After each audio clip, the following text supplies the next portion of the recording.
Wisconsin volleyball's disastrous loss to Penn State is nothing but a distant memory now. Neither the cold nor the snow could cool off the Packers' red-hot offense this evening. Today's game against Purdue was a little bit of good and bad. Even though it was just an exhibition game tonight against UW Parkside, it was the first chance to see the Badgers play since the Final Four loss to Kentucky last April. Today's Packers-Patriots game lived up to all the hype, with Aaron Rodgers and Tom Brady throwing for a combined 4 touchdown passes. After 2 back-to-back 50-plus point performances, it's hard to believe the Packers could do it again this week. The first 2 weeks are in the books.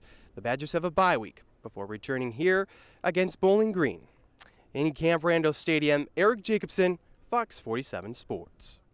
It's safe to say for Madison Capital's Alec Vanko, hockey is a family affair. First game, I think my mom ordered 32 tickets. I think she called in. And like other sports at a young age, the long drives and weekends often require lots of family support. It takes a lot of work, from the parents driving you to practice every night to the hotel rooms that they spent the money on, and in the weekends it's a lot of work. But life, as in hockey, can quickly change. In the middle of the night, I received a text from my neighbor saying the ambulance was at my house, and so I finally called the home phone, and my mom got put on that phone, and the first thing I heard in the background is the DA coming down and saying, "That's it." Alec's dad had died in his sleep.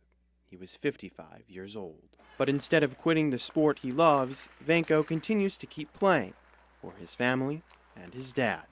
That's where I have my fun. And then getting back into hockey is what my dad would want me to do. And fulfilling his dream, playing in the NHL, is something he and his dad have always wanted. And to keep that dream alive, he leaves a reminder of the goals yet to come.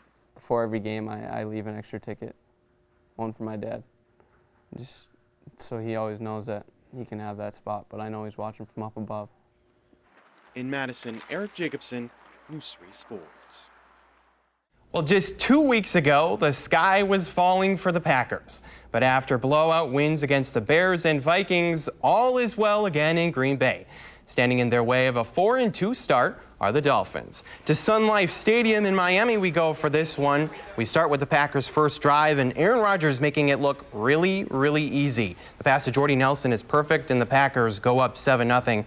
The Dolphins hang around in this one, however. Fourth quarter, Ryan Tannehill with the play fake and finding Mike Wallace in the end zone for the touchdown. The Dolphins take the 24-17 lead. Aaron Rodgers given one last chance, down 4 on the last drive, ball on the Dolphins 15. Rodgers signals that he's going to spike, and the defense falls for it. The pass to Devontae Adams gives the Packers a first down with just 6 seconds remaining.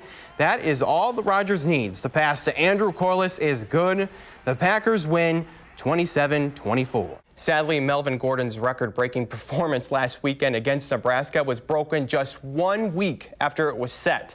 As for the team, they did pretty well. But by Melvin Gordon's standards, it was a letdown. 264 all-purpose yards and 2 touchdowns, but none bigger than his touchdown run for the winning score. Regardless of what records are broken, Gary Anderson and company will take the win. Yesterday's Wisconsin-Boise State basketball game started at 9 p.m. here in Madison. According to Bo Ryan, that's well past his bedtime. Not to worry, however, here's what you missed last night. Bo Ryan and company ready for the late-night contest. They might as well call this the Frank Kaminsky show. Prevent him from shooting down low? No problem. From State Street for 3, and it's good. The Badgers starting out strong. Later on, it's him again on the rebound after the Dugan miss down low. And the score. He finishes with 26 points, and the Badgers roll 78-54. The AP college football poll is out this week, and who can believe it? Mississippi State is atop the standings. It's the first time in school history for the Bulldogs. Florida State drops to number 2. They match up with number 5 Notre Dame next Saturday night. Wisconsin is on the outside looking in for the poll. Michigan State, Ohio State, and Nebraska are the only Big Ten teams in the poll. Wisconsin volleyball's disastrous loss to Penn State is nothing but a distant memory now. Since the loss, the Badgers have gone 4-0 and have only dropped 1 set. Bucky getting into the action at the Fieldhouse today. Wisconsin hosting Maryland. This one was all Badgers today. First set, Badgers on the attack, and Haley Nelson with the kill. Badgers pulling away in the first set. They could get it done on defense as well. Later on, it's Dominic Thompson with the block right back to the Terrapins side. They were all getting in on the action today. Badgers attacking with Ellen Chapman with the kill. The Badgers win in straight sets, 3-0. Badger women hockey also in action this afternoon, taking on Ohio State. Second period, Ohio State trying to clear the puck, but it's stolen away by Blair Turnbull, who passes it to Brittany Ammerman for the goal. The Badgers up 2-0. Goalie Anne-Marie Desbiens has a good day. She closes out a shutout again. The Badgers win 3-0. That's it for sports. We'll be right back. The Verona cheerleading squad is just like any other, with laughs and smiles that set an example for the entire school. Except for 3 special girls. My coach in college had a special needs cheer team, so just watching that team perform gave me a lot of ideas on how I can incorporate them. Just beginning this year, the team aims to include everyone, and the result has been overwhelming support. I think it's pretty great that we can show all the people in our school and community that just because you're in a wheelchair doesn't mean that you can't be a cheerleader. When she's able to do something, for one, I cry because I just can't even believe it. And when her face just gets a smile that goes across the whole, cheek to cheek, and she's so proud of herself. With the rest of the team's full support, these girls know exactly where they fit in.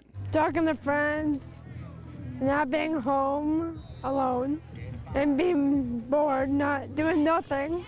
It's always fun here, laughs. And while the team may not always win on the field, the team on the sidelines has already won. It's really great that the message is getting sent that, no matter what you are or who you are, that there's someplace that you can be. And making this group of kids a little more special.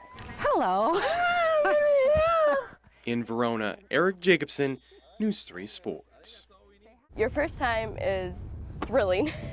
Really scary, but thrilling. You might say it's a little crazy, but the folks at the Rock Aqua Jays jet skiing team are flying sky high.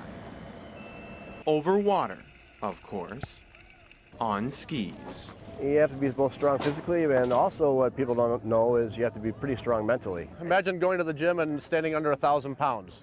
That's the equivalent of it. With ages ranging from 3 to 50, there's a role for everyone and anyone. Well, our veteran skiers definitely add a lot to the team. A lot of knowledge. Most of them have been around for decades. The younger skiers, a lot of them, their parents ski. They're just kind of born into the club, and they get out there going behind the boat and no fear. But with the national competition a few days away, there's plenty for members to balance, and not just on the water. A lot of these kids learn life lessons that are going to be valuable to them their whole life. They may not understand it right now, but it's interesting. I've gotten quite a few different letters over the years saying, thanks for pushing me, thanks for making me chase my dreams, those kind of things. But with a little practice, everyone can stand tall. In Janesville, Eric Jacobson, News 3 Sports.